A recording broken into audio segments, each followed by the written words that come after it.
सोचो, तुम एक ऐसी चीज बनाते हो जो तुमसे इतनी दूर चली जाती है कि उसका रेडियो सिग्नल तुम तक पहुंचने में लगभग 1 दिन या उससे भी ज्यादा समय लेता है। ये कोई साइंस फिक्शन नहीं है, ये वॉयेजर 1 है।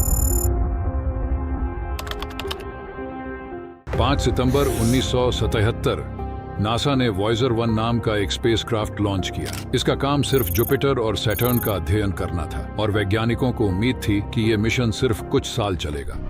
लेकिन लगभग 50 साल बाद भी वॉयेजर 1 अंतरिक्ष में काम कर रहा है और ये इंसानों द्वारा बनाई गई सबसे दूर पहुंची हुई चीज है। ये मिशन इसलिए संभव हुआ क्योंकि 1970 के दशक में जुपिटर, सैटर्न, यूरेनस और नेपट्यून एक खास स्थिति में आ गए थे जो लगभग 176 साल में एक बार होती है।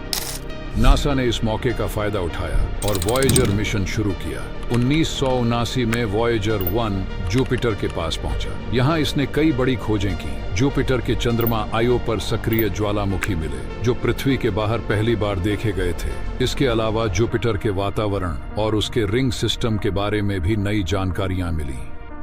1980 में वॉयेजर 1 सैटर्न तक पहुंचा। यहां इसने सैटर्न के खूबसूरत रिंग्स की शानदार तस्वीरें भेजी और टाइटन नाम के चंद्रमा का अध्ययन किया। टाइटन का वातावरण बहुत घना था, इसलिए वैज्ञानिकों ने वॉयेजर 1 को उसके पास भेजा। इसके बाद ये सोलर सिस्टम के बाहर की ओर निकल पड़ा। वॉयेजर 1 के साथ एक गोल्डन रिकॉर्ड भी भेजा गया है। ये एक सुनहरी डिस्क है जिसमें पृथ्वी की तस्वीरें, जानवरों की आवाजें, संगीत और 55 भाषाओं में संदेश रिकॉर्ड किए गए हैं। अगर भविष्य में कभी किसी दूसरी सभ्यता को ये स्पेसक्राफ्ट मिले तो वो जान सके कि इंसान कौन थे। 25 अगस्त 2012 को वॉयेजर 1 इतिहास का पहला मानव निर्मित यान बन गया जिसने सोलर सिस्टम की सीमा को पार करके इंटरस्टेलर स्पेस में प्रवेश किया। यानी अब ये तारों के बीच के अंतरिक्ष में यात्रा कर रहा है।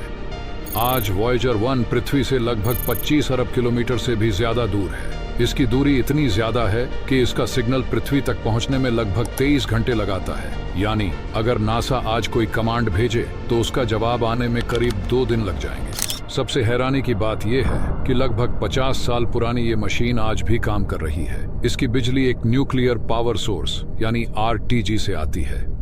हालांकि हर साल इसकी ऊर्जा कम हो रही है और नासा धीरे धीरे इसके कुछ उपकरण बंद कर रही है। माना जा रहा है कि 2030 के आसपास वॉयेजर 1 के ज्यादातर उपकरण काम करना बंद कर देंगे। लेकिन उसके बाद भी वॉयेजर 1 रुकने वाला नहीं है। ये लाखों सालों तक अंतरिक्ष में यात्रा करता रहेगा और हो सकता है कि भविष्य में किसी दूसरी सभ्यता को ये मिले और उन्हें पता चले कि ब्रह्मांड के एक छोटे से नीले ग्रह पर कभी इंसान नाम की एक प्रजाति रहती थी।